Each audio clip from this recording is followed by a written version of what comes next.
How good is it when you look at photos back that were taken in the morning, you realise you're wearing a curtain on stage? Like, yes, Faye, I nailed it. Okay, on other random notes, before we get started, Michael was ahead of the gang. You might have seen this piece of paper on your desk.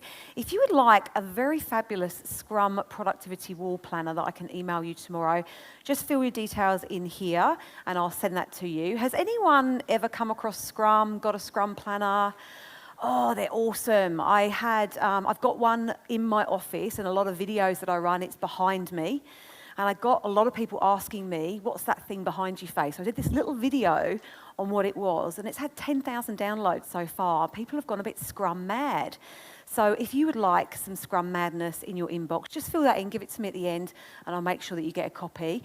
Just as a quick sideline to that, if you go to Officeworks and get it printed off, get it done at A0 size. It's $30 laminated, and it will transform your productivity.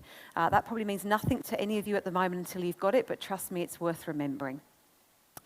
Okay, so now we know that it's really important to know where we're spending our time, because we can't spend our time more wisely if we don't know where we're spending it to start with. We know that we need to be effective over efficiency, and that we've got to think about what our mission critical tasks are so that we're prioritising our time really effectively. We are now going to get on to, and I should have written up mission critical there, so let's pop that up. Mission critical.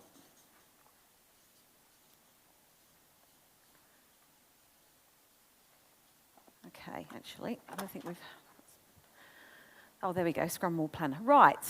I've obviously completely missed the mark on my prioritisation there, haven't I? What I haven't talked about, so just forget what I've just written on there, is step number 4 is to prioritise. So we've just gone through all of these key tasks on your roadmap that you want to achieve. And if you can imagine fast forwarding in time when you've had enough time to do it, and you've broken down each of those key tasks on your roadmap into bite-sized pieces. What you've probably got now, once you've written that list out, is a really long list, which can feel a little bit overwhelming. It can feel like there's a lot to do and probably not enough time to do it. So how do you plan around lots of mission critical tasks and a whole long list that you need to fit into your day? Well, the way to do that is following on from what we talked about with Tim Ferriss, is focusing on making sure that you have 2 mission critical tasks a day. And there's a really good theory behind that. You may have come across the theory Pareto principle before. Pareto was an Italian economist, and what he found out was that 80% of the nation's wealth was controlled by 20% of its population. But the theory held true in a number of other areas as well, including time management. So what he found was that 20% of meeting time equates to 80% of the decisions made, which I'm sure you probably all feel like you've been in those meetings before, right? Most meetings are kind of set to a default 1 hour. Really, you don't need that much time because the decisions are made in significantly less. 20% of activities on a to-do list often equate to 80% of the results you get in your business, and 20% of tasks make up 80% of your to-do list value. So if you think about having a to-do list with 10 items on it, what that means is that 2 of those items on the to-do list are infinitely more valuable than the other 8. So as business owners, what can happen is we've got a whole load of stuff that we need to get done. And so we start our day just looking at this long to-do list and, you know, as Shanae was talking about, picking the things that are quickest and easiest to do, or doing the things that we enjoy most, and not necessarily making progress because we're just trying to get through a big long list. So the Pareto principle, the 80-20 rule, Tim Ferriss's mission critical, is all about getting rid of that feeling of overwhelm and drowning in a long to-do list, and instead getting critically focused on what is actually going to build your business and not getting distracted by all of the other small busyness and detail around you. So what I want you to do very quickly right now is to think about your next working day, which might be for you Monday, because you're probably all back here tomorrow, right? I want you to think about what are the 2 mission critical tasks you need to focus on in your day on Monday, okay? Now these should be directly aligned to the key goals and objectives that you've written on your roadmap.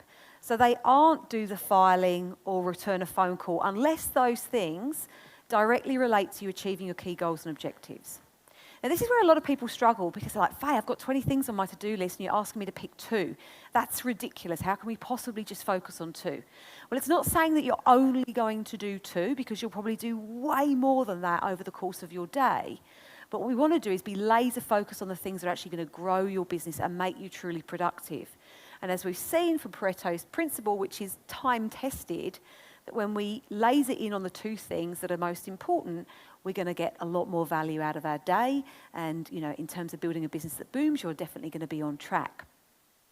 So if you're struggling to pick 2 things when you really want to pick 5 or 6, the way to think about picking, have you picked the right things, is when you look at those 2 tasks, if you can only get those 2 tasks done on Monday, would you end your day feeling satisfied? It's a really good question to ask yourself. So pick the 2 tasks and then look and say, okay, if I can only do those 2 things on Monday, would I feel satisfied at the end of my day? And if you look and go, well, no, I need to do the other 20, then you simply haven't picked the 2 most important things. Whereas when you pick the 2 most important things, the 2 mission critical tasks for your day that get you closer to where you want to be, you'll be like, hell yeah, that's going to be an awesome day if I get those 2 things done. And anything else I do over and above that is going to be a win. Now, one thing I want to add here to those 2 mission critical tasks is mission critical doesn't mean it has to be time consuming or difficult. Sometimes it could be a phone call or returning an email, something that takes you 30 seconds or 5 minutes, but that directly relates to you generating revenue in your business, getting closer to the goals in your business. And if it does that because you phoned a client and they've then converted into, or phoned a prospect and they've converted into paying client, then that 2-minute conversation is absolutely mission critical. But if you are flapping around on social media or doing the things that we, in the time wasting quadrant, for example, they're not going to be mission critical tasks. So I'm just going to give you 30 seconds to think very clearly about what are the 2 tasks you're going to focus on Monday that are going to get you closer to productivity ninja status, okay? Okie dokie. So that is prioritising. That's how we take a big long list of mission critical tasks, things we've deemed are really relevant and important to generating revenue in our business and building our business. So you've got your roadmap, you're going to have your mind maps of all the pieces of the elephant, the bite-sized pieces. And then this is how you start to make sense of it. So instead of starting to write a big long to-do list of 15 or 20 things on it and wondering why you're feeling completely deflated by the end of the week because you've got nowhere close to achieving your goals, we need to rein it in, take the pressure off and recognise you can't do it all. So when you focus on the things that are most important, that's when you're actually going to make progress. You don't need to be doing 20 things a day. You actually only need to be doing 2, but 2 really important things. And let's face it, the chances are you're going to actually do a lot more than 2.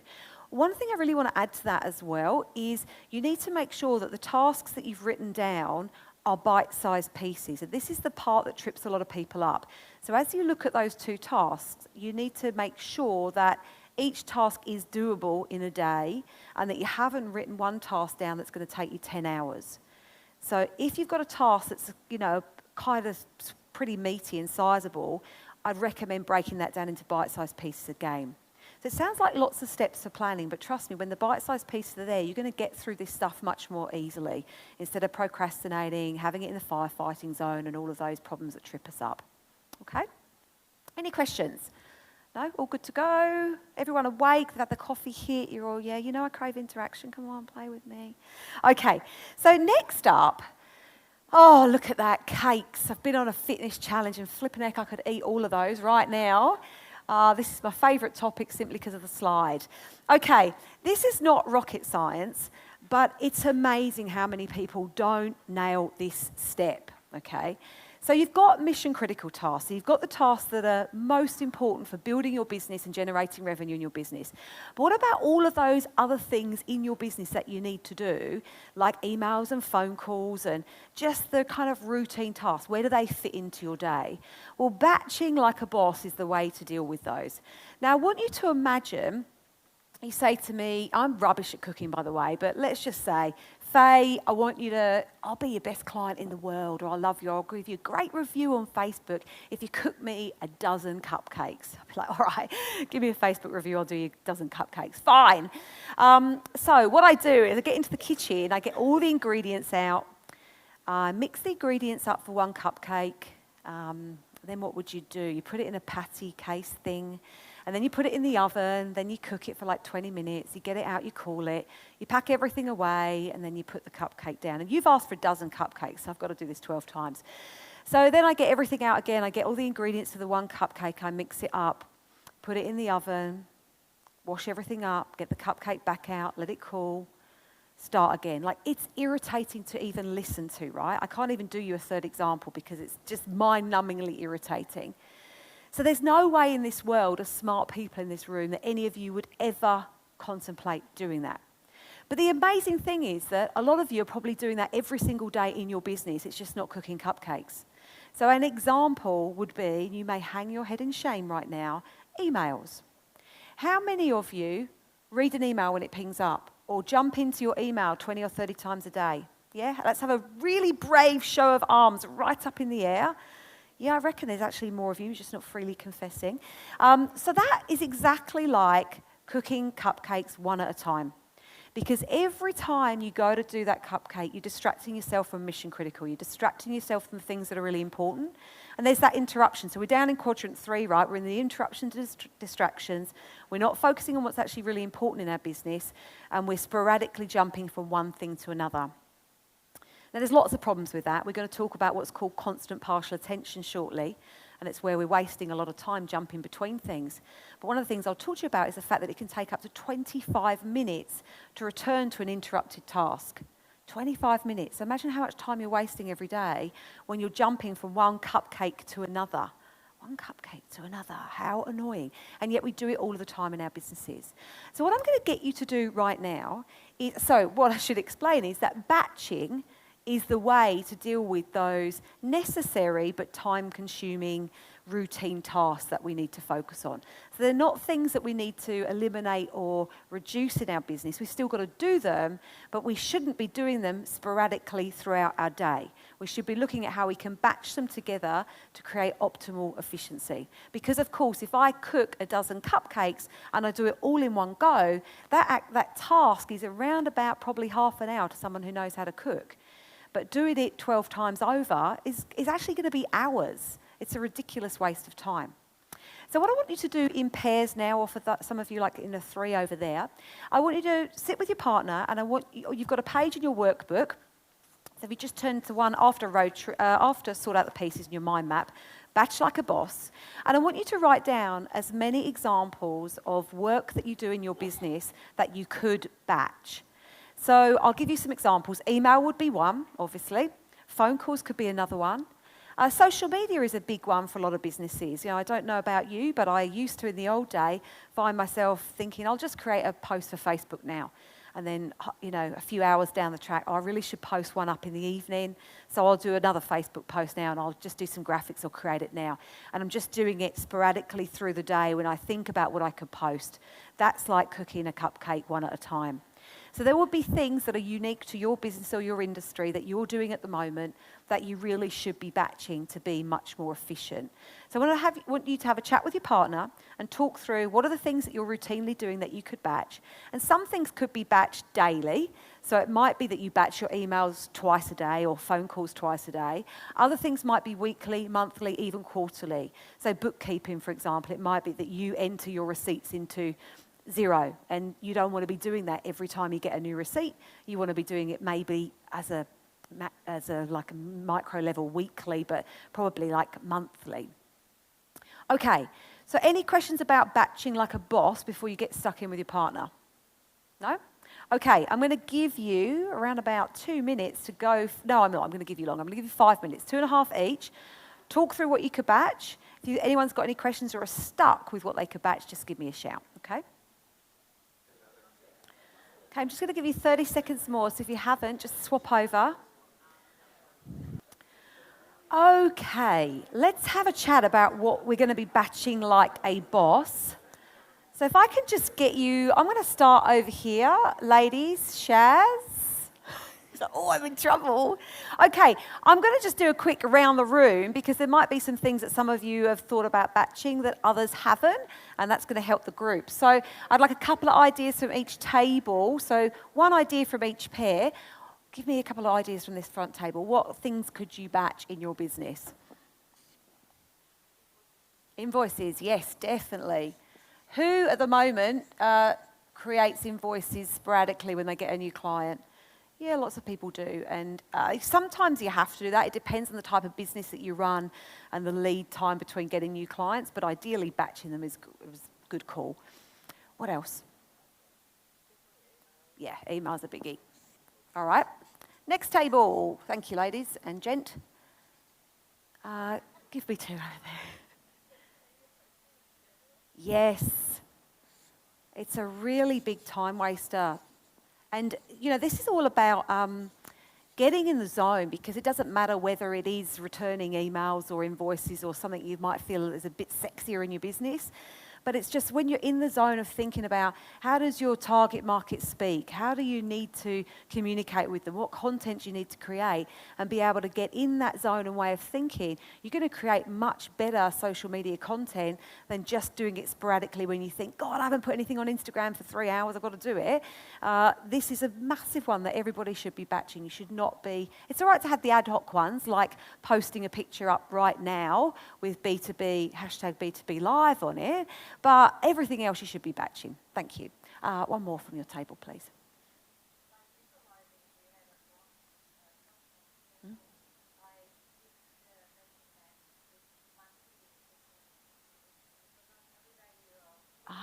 Yes. Yeah, definitely. Because that could be a real time waster, couldn't it? I could see myself flapping around doing, yeah. So for you, it's the shop front design. Great one, thank you. Next table, hit me with 2 batches. Yes, great one. How regularly would you batch that? Yep, great.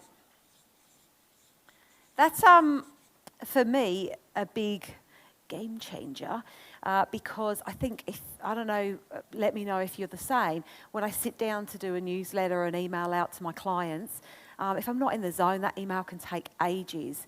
Whereas when I've heard a lot of people will go on, book themselves an Airbnb and go away for a weekend and literally smash out months of content and videos just in 2 days, because they're in the zone and they can get so much more done.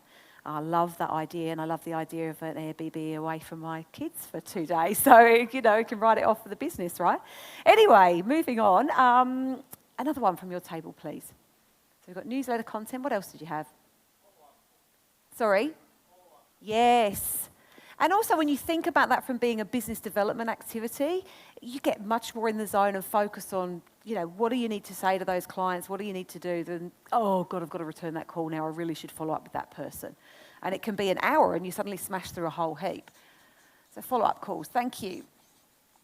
And last but not least, table over in... Oh, no, sorry, we've got 2 more to come. 3 more to come. Wow, Faye did maths at school. 2 over there. Meetings, yes. In my time, I've run a lot of trainings for corporates on running more productive meetings. And it's amazing how, for business owners going to client meetings, if you've got your client meetings smashed out throughout your week instead of clubbed together, you're going to spend time going from one to another. You're not going to be in the zone. You're going to have these pockets of time that are wasted, like half an hour between one, an hour between another, that you don't really spend much time doing anything with. So bunching your meetings together, like I do my coaching calls together, way more productive. That's a great one. Thank you. Yeah.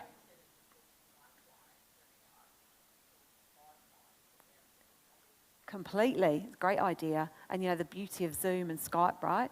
Bring people together. Or even if it's just, you need singular meetings, but you back-to-back Zoom them, way better. One more from your table, please. Filing, yes. Yep. Okay, gents down here. Yeah? So how regularly would you batch that? What would be your...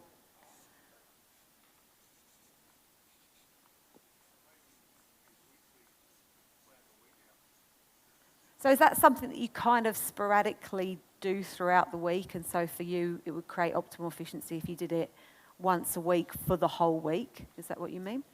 Yeah. And we're going to talk about when's the best time to plan shortly as well. Good call. Thank you. One more from you. Yeah. So I used to work in a pretty tough sales environment going back 11 years ago before I set my business up.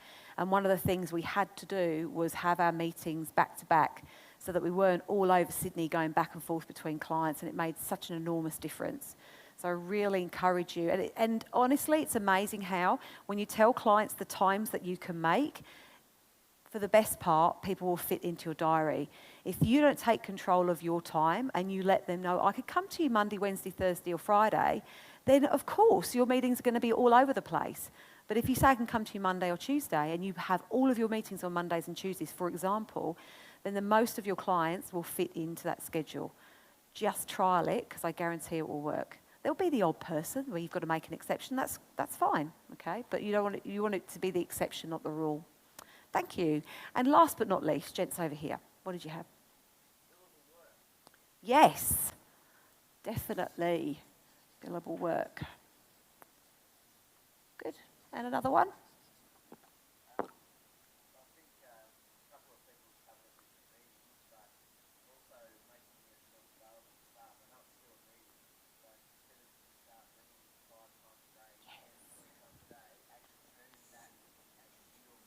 Yes.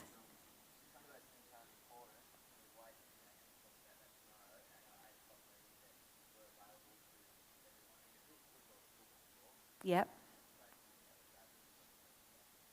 I love that. It's a great idea because it's very easy to find yourself in that quadrant 3 with staff, consistently having interruptions and jumping to help them every time they ask. But a lot of those interruptions can wait. If you're having daily meetings or very regular meetings, or it's a block of time later on in the day where you're going to come together and collectively discuss all those challenges, it's definitely going to reduce the number of interruptions and that wasted time.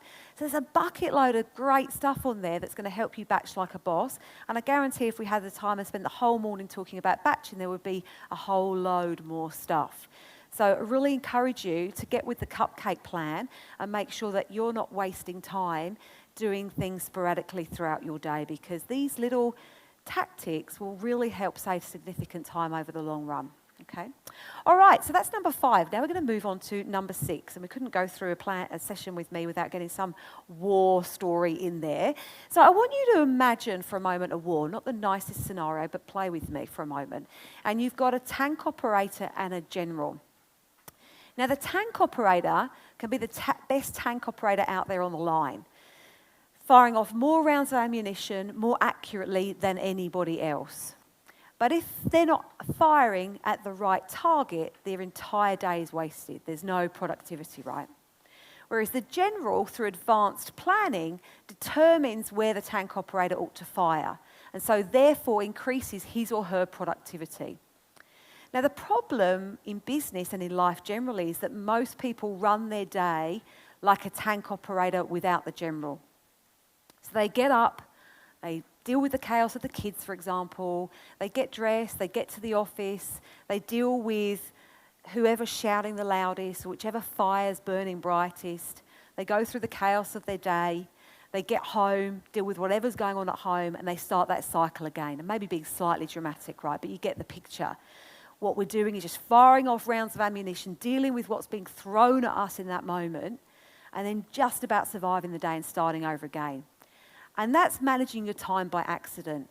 Now, the challenge is obviously if you're not deciding where you spend your time, someone else is going to. So I want you to be the general of your time and deciding where you're spending your time every single day and not being on the back foot because somebody else is deciding how you spend your time. And the way to do that is through really effective planning. So what do you think are the benefits of planning? Because I'm sure this is not a wake-up call to you that somebody that has come to talk about time management is now saying, you should plan. You all knew I was going to say that at some point today, right? But what's the benefits of it? Because actually a lot of people don't plan their day. Who here kind of likes to wing their day, gets up and just sees how things unfold? Shanae, I love you. She's just like, yeah, it's me again. Yes, thank you. You can come and sit here. You can come on all my speaking gigs with me. Thank you. Anyone else kind of more in the flow of winging it as opposed to kind of structure? No, everybody, yeah? A few nods and thank you. A few nods and hands there. Okay. So what do you think are the benefits of planning? Why do we want to plan? Yep, for sure. Productivity. So reduces time wasting. Productivity. Let's hope I can spell that one, hey? Time wasting. What else? Yes. So time waster. Focused.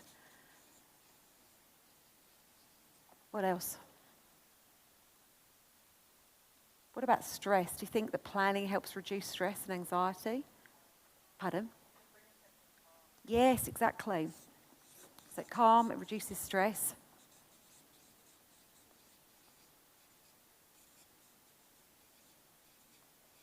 It also helps us anticipate problems.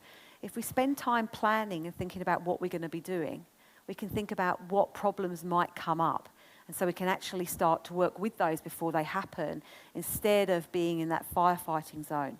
So by planning, we can think about what might happen, what risks are we about to head into, and so we can still manage them whilst we're in quadrant 2, instead of ending up in the firefighting zone where it's much more stressful. So we can anticipate problems. What else?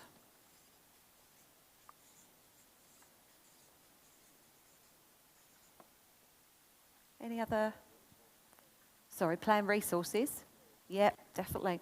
Yeah, if you've got staff, I mean, there's nothing worse. Actually, I've got a very real example in my business. You know, I said it took me a while to start outsourcing. And despite being the productivity ninja that I am, I wasn't very good at having anybody on my team because I hadn't been used to doing that. And so what I had was these team of VAs to help me and specialists, but I hadn't planned what they should be doing because I was used to being in reactive mode of dealing with my own business, just me. So then I had this team for 3 months paid up front and suddenly wasn't planning what they needed to be doing. And so the very early stages, they were wasting time. They were just kind of sitting there waiting for me to do something and I wasn't giving them any work. Has anyone else found themselves in that position, whether it's virtual staff or, you know, on the floor with them? Yeah, a few nods, yeah. And it's really frustrating, isn't it? Because you realise you're paying those wages, you're paying that hourly rate or that salary, and you're not making the most of your staff. So when you plan ahead, you can make sure that you're using your resources wisely, which isn't just on staff. It can also be on the technology that you use in your business. You're paying a monthly fee, and some of those fees can be really high. If you're not planning in advance, you're not going to get the most out of that monthly fee that you could if you actually got your shit together in advance, okay? So there's lots of benefits to planning. So I don't want to go on and on and on about planning because I think we all know that we should be planning, but actually from my experience of doing this for nearly 11 years, most people actually don't plan their day. So we want to make sure that you are being the general of your time and planning in advance. Now, when do you think would be the best time to plan your day? Shanae. Oh, love you. Yes. Excellent. The day before. And I was going to put this slide up and I thought it kind of gives it away, right? The best time to plan your day is the night before. So let me just check in, even though I've just told you what the answer is. Who plans their day the night before? Yeah, eyes, I'm a bit blinded by light here. Arms nice and high. So not half the room, but a fair few of you. Okay. Who plans their day in the morning? Yeah, so, yeah, that's about almost half the rest of you. And who hasn't put their hand up? When do you plan your day? Oh, you're not going to say me planning. What is this thing you talk about? So do you always do some planning, but it's just kind of maybe whenever? Always plan on planning. Okay, great. And there was another arm going up over here. Was it you again, Shanae? Was there somebody else? Anyone doesn't do morning or afternoon, morning or evening? No? Okay. So it is the night before. Let me explain why to try and coerce you and nudge you into planning the night before if you're not already doing it. Best time to plan is the night before because firstly, it helps you tie up loose ends at the end of the day, right? I don't finish my day until I've planned the night before. So it takes me like not even 5 minutes and I map out, I'm going to talk to you about how to map out your day shortly, map out my day. And even though I might have a huge amount still to do and the next day is going to be really under the pump, at least I know what I need to be doing and when. So there's a real sense of calm and control, even though there's chaos that's going to come the next day. I know what I need to be doing, I know when it needs to be done, and I feel calm. It also is really good at aiding sleep because it helps you alleviate that need to wrestle with those loose ends and feel stressed about them. Even if you know you've got a lot to do, you at least have a process around how you're going to manage that. And then the other thing is it allows you to be much more productive as you start your day. So instead of starting your day kind of just getting a coffee, reading your emails, flapping around on social media and just kind of easing your way into the day where suddenly it's 10 o'clock and you haven't really done anything, instead, you can hit the road running because you know what you need to do and when, and you know that it needs to start at 8:30 or 9 o'clock to get those important mission-critical tasks done by the end of your day. When I used to teach this in the corporate space, I used to talk about those water cooler conversations. Who's worked in corporate before as an employee? There'd be quite a few. Yeah, like you come into the office, big office in Sydney, for example, and you make a coffee and then you talk to somebody by the water cooler and you're standing around chatting, and then you go and talk to someone else and you might put some toast on. Before you know it, it is 10 o'clock and you've done nothing. Now, that's not so much of a problem for those of you that work really well at night, and we'll talk about energy levels shortly, but if you're somebody that works really well in the morning, you've potentially wasted quite a bit of your time already just by flapping, and that is a technical term, flapping. I use it a lot. I like stuff. You flap around, right? So I really want you to encourage you, if you're not already, to start planning your day the night before. And that actually should be a section in your diary, like a little 5-minute note in your diary to make sure you do it. It becomes a task on your to-do list so that you do it consistently, because it will absolutely benefit your business if you get into the habit of doing that. Any questions about planning or planning the night before? No? Okay. So a few more things that you need to think about planning, or ways that you can structure time in your day around those mission critical tasks and the batches of tasks that you need to be doing. The next one, step number 7, or time tactic number 7, is blocking. How many people in the room, nice show of hands, use their diary for client meetings? Would be almost practically everyone, right? So you've got client meetings in your diary. Who uses their diary, physically writes in tasks? So it's not a meeting with a client, it's an actual task in your day. So a few of you, like the hands have definitely dropped at that point. Blocking is all about blocking time in your physical diary, whether it's on a computer or anyone use hard copy diaries anymore? Yeah, I'm a pen and paper girl, but I'm online with a diary. So blocking is all about putting time in your diary for all of your appointments and not just the ones that are physically with somebody else. So of course, for me, coaching clients, I've got my clients mapped out in my diary, but I also have time blocked out for returning phone calls, for emails, for social media posts, for mission critical tasks. So when you look at my diary, if you stepped into my shoes for the day, you would know exactly what I needed to be doing and when. And the beauty of that is that it leaves you less opportunity for your day to be derailed. Now, I want you to think about making healthy choices regards food, right? Just as a little analogy to explain how this works.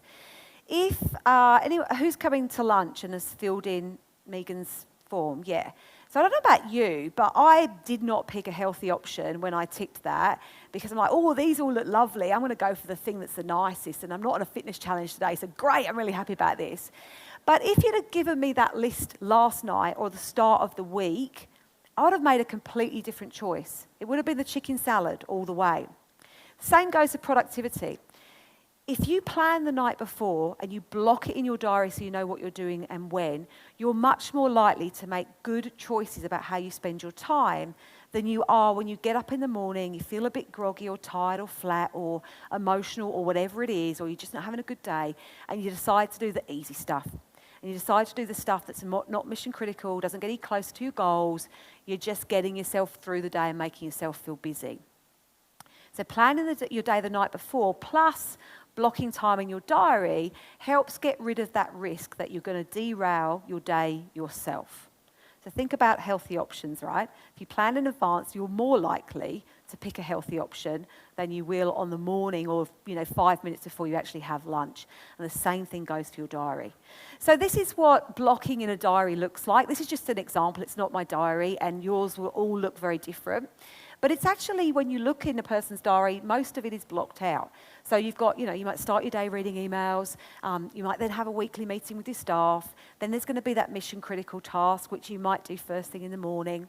Then you're going to have lunch, read some more emails, another mission critical task. I've put 3 up there to give you a bit of a buffer, but remember the 80-20 rule, we are actually going for 2 ideally. And then read emails, bit of planning, there could be a multitude of different things in there. But that's what blocking looks like in a diary. Why is that important? Well, first of all, you're much more likely for your day to unfold the way that you want it to. So that's why we're blocking it out. It really aids focus and concentration. So instead of wondering what you should be doing next and doing the wrong things, you can actually just get stuck into your day and follow the plan that you'd nicely mapped out before. And you don't have to be questioning, what should I do now? And actually sitting there wasting time thinking about, should I do A or B? You'd already mapped it out. You'd already had time to think, you know what you should be doing. It's really good for unloading that mental RAM. So if you're feeling overwhelmed and you've got a lot of stuff going on, the last thing you want to be doing is trying to make smart choices in your time when your head is completely full of stuff to do.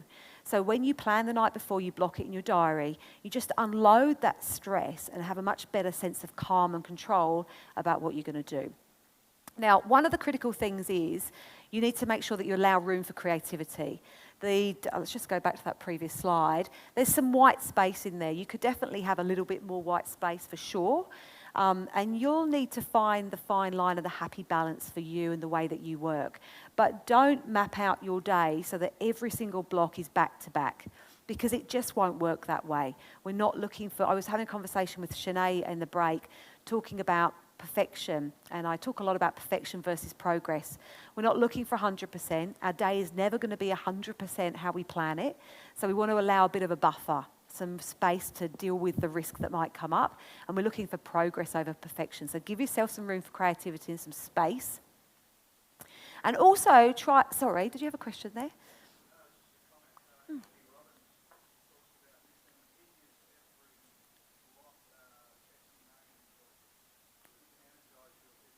Oh, so like triggers.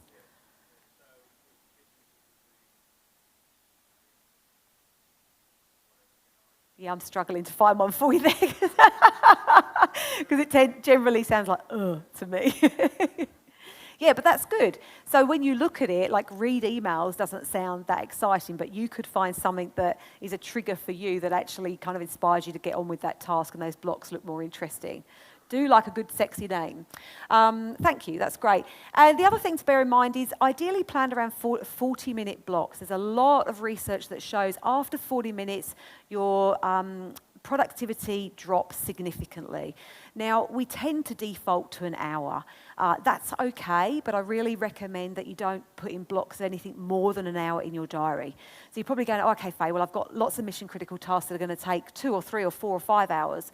You just need to make sure that you're putting breaks in your diary. So even if it's 15-minute loo and coffee break, or check some social media in between just to have that switch of focus, but you do need to make sure that you're putting some space in between those blocks. So maximum 60 minutes, but recognise after 40, the attention span is going to drop. And I notice it significantly, particularly when you're working on your high-end complex tasks. If you try and do something over 2 or 3 hours, it will take you significantly longer than if you do it in 40-minute blocks with breaks in between. Okay? Any questions about blocking? No? All good?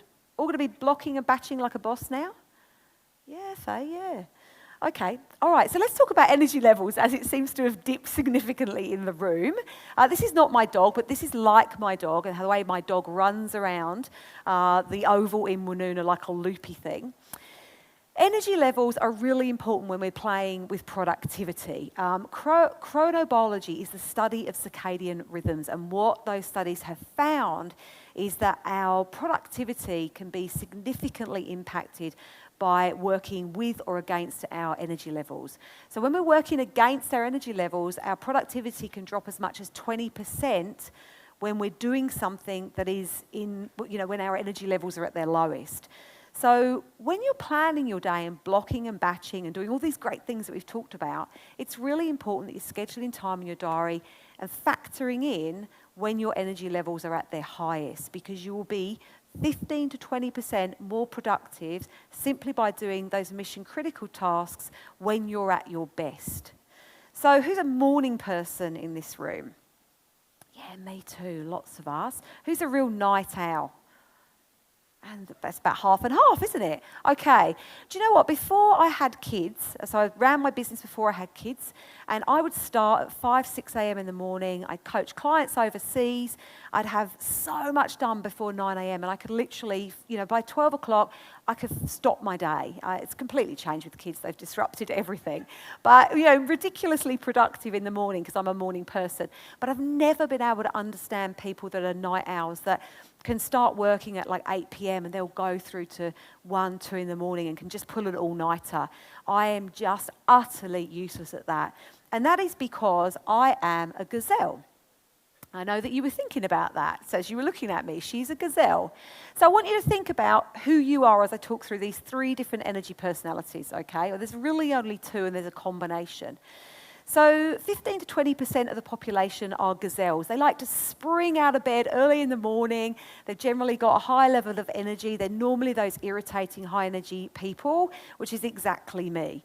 I was so happy to have the morning stint doing this because, my God, it would have been a different scenario in the afternoon. So thank you for that, Stephen.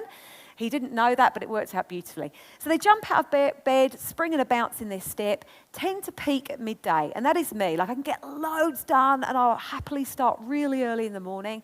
But come midday, I'm flagging. I need multiple cups of tea. I need my lunch and I need a good break. Tend to struggle mid-afternoon. It's that typical mid-afternoon slump. That's where I need a sugar hit, okay? And then for a gazelle, you really want to aim to be in bed by 10 o'clock. So it's not really for the rock stars out there and the people that like partying. In the weekday, 9:30 is me in bed reading a book. I'm very exciting. A little bit more exciting at the weekends. But in terms of me being productive and being able to focus at high end, I need to be in bed before 10. Otherwise, I'm just wiped out. And I notice a massive, massive difference. So who here thinks they're a gazelle? Oh, I'm straight up. Yes, I'm a gazelle. Yeah, I'd like to be. I would really like to be, yeah. Who else is a gazelle in the room? Yeah? Does it completely resonate with you? You're just really at your best in the mornings? So if you're a gazelle, you need to be making sure that you are factoring in your mission critical tasks in the morning. And you're not trying to do the difficult stuff in the afternoon when you're hitting a slump. Because I know for me, let's say, for example, I'm creating a new product, a new service, and which I love doing, it's something that will come really quickly to me and easily, and the creativity I love, I'll do that really well in the morning. In the afternoon, something that could take me an hour in the morning could take me 2 or 3 hours in the afternoon. So when you think about being productive, it's really purely around the planning of your day and understanding when your energy levels are at their highest, because otherwise you're going to be wasting a lot of your precious time where you just didn't need to. So that's gazelles. Thank you. Wow, 15 minutes. Okay, next up are our bears. So I want to know who's a bear when we've read through this. So around about 20% of the population. They peak late morning, afternoon and the evening. So the afternoon, they're not going the entire day, but it's like they can pick up pace again later in the evening. So they peak early afternoon to 6 p.m. They are really good at burning the midnight oil, but the problem is that they tend to wreck their sleep. So if you're doing that, you've got to make sure that you are able to get more sleep in the morning and have a lay in. Otherwise, if you're burning the midnight oil and going to bed at like 1 or 2 in the morning and then trying to get up at 6 because you've got a client meeting or something, you're going to be wrecked. You can't sustain that over a long period of time. Very importantly for bears, because they have this complete switch versus the gazelles, they'll have a tendency to skip breakfast. Now, we all know that breakfast is the most important meal of the day, so you're not going to fuel yourself properly. You're therefore going to impact how effectively you can work in the late morning. So it's actually really important to watch how you're fueling your body, particularly if you are a bear, so that you actually can still be really productive at your times when you should be in your guru space. So who are my bears in the room? Oh, I don't know how you do it, you night owls. So who here would pull an all-nighter? Like, are you happy to just work on in? Your arm there, it's just flying up every time. That's you to a T, isn't it? Yeah. Were you? I know, I thought you looked like you went to put your hand up before I even said anything before, yeah. Okay. Is there, for the bears, are there any kind of problem areas you have into, arm right up.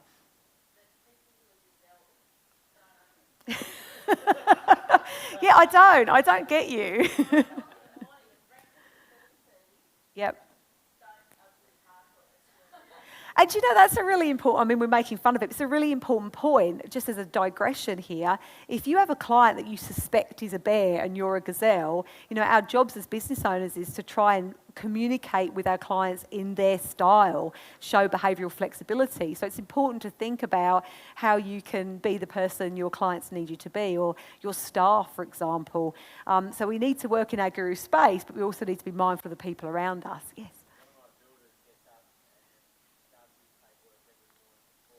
Oh, wow.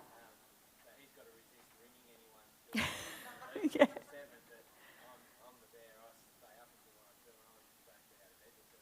You're like, don't phone me. Yeah. Yeah, exactly. And that's a really good example. And I'd imagine my husband's a tradie and he does his toolbox meetings at 7 a.m. Like, a lot of them are early birds. That's a bit of a challenge in tradie environment, right? Because the industry norm is early starts. Yeah. So you're working on being a disruptor of your industry. I like it. Okay, so finally, we have our tigers. Now, it isn't actually that we've got three different levels of three energy types. It's actually two, and tigers are a combination of the two. So there's hope for us all, right? As we've seen in the room, there's a tendency to think you're one or the other, but the good thing is you can actually be both when called upon, but it takes some planning. So for tigers, you need to, if you want to be switching between the two, it's important to make sure that you're managing your energy levels appropriately. And if you know that you're a gazelle, but you've got to run a really important event in an afternoon or an evening, say for me, I want to be in bed by 10 o'clock. If I'm running a networking event in the evening, I need to make sure I've got some downtime in the afternoon and that I haven't packed my day out completely chocker, because I just simply won't perform at my best in the evening. You also need to manage your sleep, manage your nutrition, but there is a way to make sure that you can actually be both when you need to be. So tigers have a tendency to get going around 7 a.m. They're not quite as early as the gazelles. They're peaking late morning to over lunchtime, and just like the gazelles, they have that post-lunch dip. But just recognise that if you need to be one or the other, you can actually flip between the two. But again, it takes planning. You need to think about it, because you're not going to be able to be the gazelle and the bear in the same day and fire on all cylinders, okay? Or certainly not over a long period of time anyway.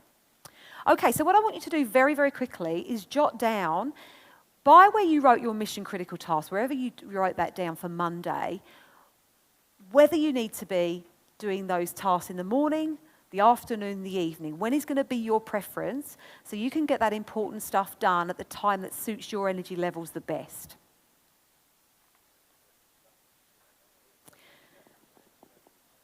Yeah, there's a good question there. So what was your name? Jonathan just said sometimes you've got to do it when there's less distractions, and not just when your energy levels are at the highest. And it is that finding that fine line for sure. But if you can do it when your energy levels are at the best, do it working in your guru space. That's kind of the perfect combination. Okay, so that was step number 8. We're now on to step number 9, which is, this is just a rubbish picture, but who hasn't tried to do multiple things at the same time, right? So step number 9 is to stop multitasking.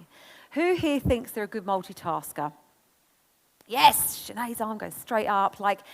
I used to joke and say, and we've got quite a lot of men in this room, that men are shocking at multitasking and women are nailing it and they're awesome at it. And then I did a lot of research into multitasking and realised that, sorry ladies, but the men have really got this right.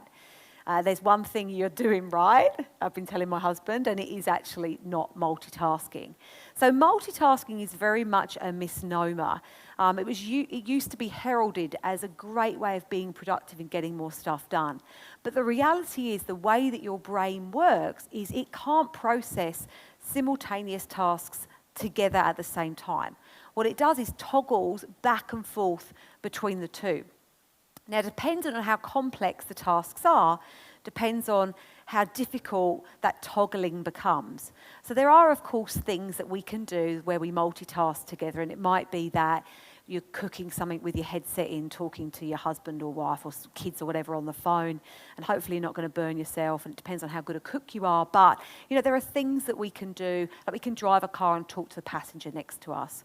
But there are other things where when you look, you know that you're significantly slowing yourself down. And we're in this habit and pattern of behaviour for many people that we're trying to do multiple things at the same time because we've got too much to do. So what we're actually doing when we're time poor is multitasking, which is making us more time poor because it's slowing everything that we do down. So multitasking is in fact a misnomer. It's doing nothing other than slowing you down and making you more unproductive. So I really want to encourage you to think about the things that you're doing, particularly like the mission critical tasks and the stuff that's important in your business, and make sure that you're giving it all of your focus and attention instead of being distracted by the things that are going on around you, because you will be slowing yourself down. Any examples of things that you do that you typically multitask regularly on with your business? Anybody think of anything that they're doing? Yep.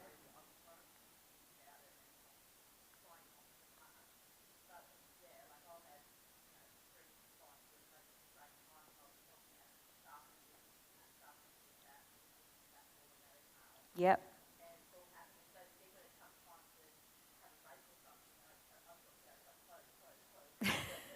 So how many tabs can you have open? Yeah.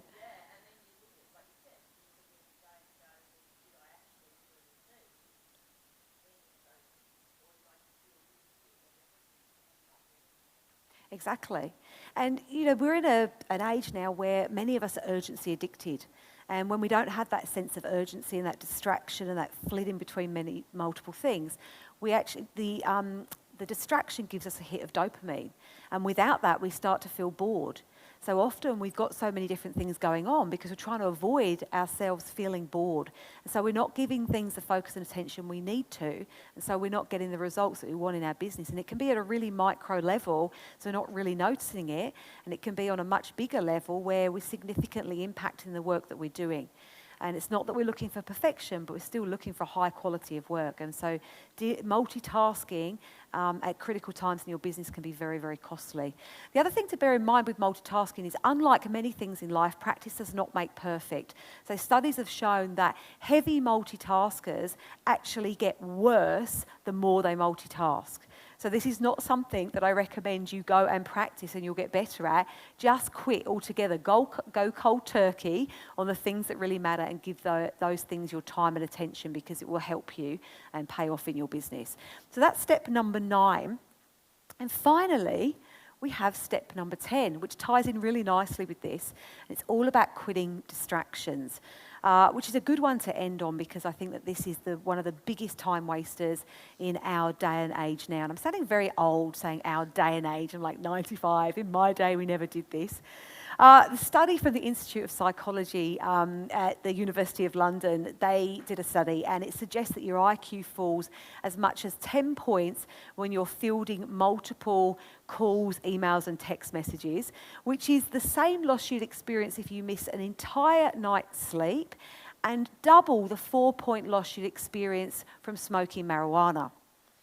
So, goes to show that without, I'm not even going to go into the marijuana thing, but I'm imagining that most of you are not starting the day smoking that, right? And yet we are dealing with these distractions every single day that are having double the 4-point loss that you'd experience if you were smoking dope every single morning. So let's quit the distractions. We've got some numbers here to just show you. The kind of distractions that we're typically dealing with 60 to 70 interruptions every single day, and some of you may be dealing with significantly more. 11 minutes is the uninterrupted continuous time we have to focus. And I mentioned this earlier on, it can take up to 25 minutes to return to an interrupted task. So that doesn't mean 25 minutes to actually, if you come and interrupt me, it doesn't take me 25 minutes to start speaking again. But what it takes is 25 minutes to get back into the zone and producing the quality of work that you were doing before that interruption. So for those of you that have got emails pinging up, notifications coming up, Facebook, Instagram, all of those things pinging up all of the time, it doesn't take much for those interruptions to start significantly costing you and your business. And when we're wasting that amount of time, by some studies, they're saying that we're wasting up to 2.5 hours a day dealing with these types of interruptions. Who here freely admits that they've got so many different things open in their business that are causing interruptions and distractions?